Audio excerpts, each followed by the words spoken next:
सतगुरु को ज्योति पीर धाम से समझेंगे कि भगवान को पाने के लिए गुरु के पास जाना क्यों जरूरी है। तो भगवान जो अगम अगोचर और अलौकिक है, अलग है, जो मन बुद्धि इंद्रियों से परे है, ये संसार हमारी आंखों के सामने प्रत्यक्ष है, इसको ही समझने में मानव बुद्धि असमर्थ है। और भगवान जो प्रोक्ष है, मन बुद्धि इंद्रियों से परे है।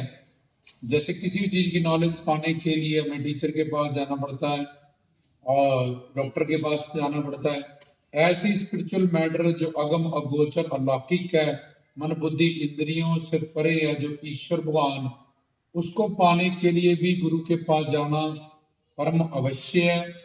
क्योंकि मानव की बुद्धि और माया के 3 गुण, रज तम सत गुण, और बुद्धि में 4 दोष, ब्रह्म प्रमाद विपरलिप्सा करना पाटो, और पंच क्लेश, राग द्वेष, अस्मिता, अविद्या, अविनिवेश, इनके कारण मानव बुद्धि में दोष और क्लेश और माया के 3 गुणों के कारण किसी भी ग्रंथ पंथ का, गीता रामायण का जो अर्थ है, मानव अपनी बुद्धि से प्राप्त नहीं कर सकता। और मानव जो उसके सामने प्रत्यक्ष संसार है, उसका ही ज्ञान पाने के लिए अर्थ असमर्थ है।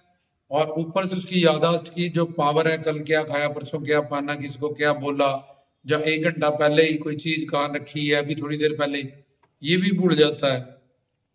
तो ऐसी और शारीरिक क्रियाओं से जो भी जब तक पूजा, व्रत, हट, दान, तीर्थ, इस सब में कर्म इंद्रियां या ज्ञान इंद्रियों की शारीरिक भक्ति ही इंसान करता जा रहा है, लेकिन वो मन बुद्धि इंद्रियों से परे है।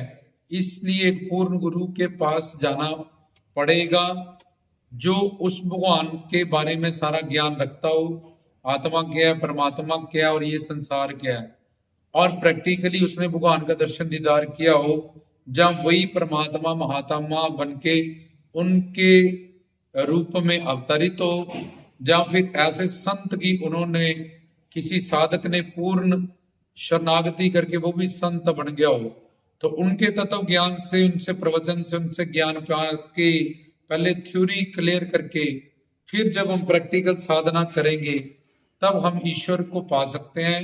वो हमें तन मन धन से सेवा में लगाएंगे, तो तन मन धन की सेवा करके जब अंतःकरण हमारा शुद्ध हो जाएगा, काम क्रोध लोभ अहंकार से रहित हो जाएगा, तो तब हमें वो स्वरूप शक्ति का दान करते हैं।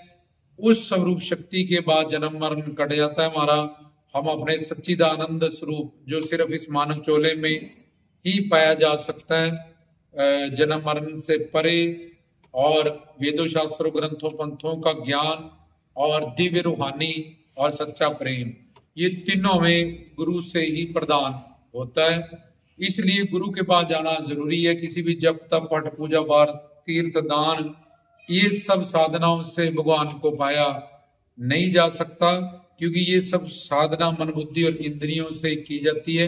भगवान अगम अगोचर अलौकिक है, जो मन बुद्धि इंद्रियों से परे है। तो जिस श्रोत्रिय ब्रह्मनिष्ठ पूर्ण गुरु ने भगवान का दर्शन दीदार कर रखा है, जिसके पास दिव्य प्रेम है और वेदों शास्त्रों पुराणों की नॉलेज है, उसी गुरु के पास हमें जाना पड़ेगा। नहीं तो हम करोड़ों कल्पों तक भटकते रहेंगे, 84 लाख का चक्कर लगाते रहेंगे। और कलयुगी या माया अधीन जीव जो है 84 लाख में घूमने वाला, इस पे 2 तरह की माया का प्रभाव है, एक जीव माया, एक गुण माया। तो जीव माया से ये भूल गया कि मैं एक आत्मा हूं और खुद को शरीर समझता है, इसलिए शारीरिक दुनिया में ही ये प्यार करता है, और एंड शरीरों की दुनिया में ही 84 लाख शरीरों में ये भटकता रहता है। और दूसरा, अपना स्वरूप को भुलाना और संसार में अटैच कर देना मोह में, ये जीव माया का काम होता है। तो ये जीव माया और दूसरी गुण माया जो भगवान की शक्ति है, जिससे इन 5 महाभूतों से भगवान ने संसार की और हमारे ये मानव शरीर की रचना की है, ये भगवान की शक्ति है, इसको गुण माया कहते हैं। तो किसी भी जब तक पट पूजा व तीर्थदान से हम इन माया से अवतीर्ण नहीं हो सकती है। जीव माया से जीतने के लिए हमें गुरु का तत्व ज्ञान सुनना पड़ेगा, सिद्ध गुरु पूर्ण गुरु का प्रवचन, और गुण माया से जीतने के लिए तन मन धन से पूर्ण गुरु की पूर्ण शरणागति हमें करनी पड़ेगी। तभी हमारा जन्म मरण कट सकता है, तभी हमें ज्ञान हो सकता है, तभी हमें दिव्य प्रेम मिल सकता है, सच्चा प्रेम मिल सकता है। तो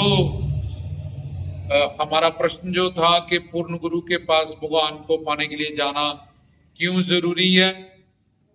क्योंकि जीव माया और गुण माया इसको किसी भी साधना से, जब गुरु के तत्व ज्ञान के बिना हमारा नर्सरी भी स्टार्ट नहीं होगी धर्म की दुनिया में। इसलिए शास्त्र कहते हैं उठ जाग और मुर्शिद के पास जा, श्रोत्रिय ब्रह्मनिष्ठ पूर्ण गुरु के पास जा, उसके पास जाके तत्व ज्ञान प्राप्त कर, जिज्ञासा भाव से उनसे ज्ञान सुन, लेक्चर सुन, प्रवचन सुन, तन मन धन से उनकी सेवा कर और उनकी शरणागति कर, तब तेरा काम बनेगा, तब तुम 84 लाख से मुक्ति पा सकता है। नहीं तो अंडज वीरज उद्भस वेदज इन चारों खानियों में तुम्हें घूमना पड़ेगा, अनंत काल से घूम रहे हो। इसलिए काल माया मानव बुद्धि में 4 दोष 3 गुण पंच क्लेश के कारण पूर्ण गुरु के पास ही जाना ये पहला कदम है अध्यात्म का, या भक्ति का, या शुरुआत का, जिसके बिना कोई भी जब तक पट पूजा पर तीर्थ दान साधना हमारे काम नहीं आ सकती। ये सब हमने किसी न किसी जन्म में किया है, तब भी हम 84 लाख में घूम ही रहे हैं। पूर्ण गुरु ही ब्रह्म ज्ञान प्रदान करता है, विष्णु बन के रक्षा करता है, प्राप्त की रक्षा अप्राप्त की जिम्मेवारी, शिव बन के पापों का नाश करता है, तुम्हारे बुरे संस्कारों से, कर्मों से, बुरी प्रारब्ध से लड़ता है, और साक्षात परब्रह्म स्वरूप होके तुम्हें तन मन धन की सेवा दे के तो और तुम्हें निहाल मालो माल करता है। इसलिए जीव का स्वार्थ पूर्ण गुरु से जुड़ा है, स्वार्थ और परमार्थ। इसलिए पूर्ण गुरु के पास जाना जरूरी है। अगर किसी ने भी अपने मानव जीवन को सफल करना है, उसके बिना नर्सरी क्लास भी शुरू नहीं हो सकती है। जय बाबा।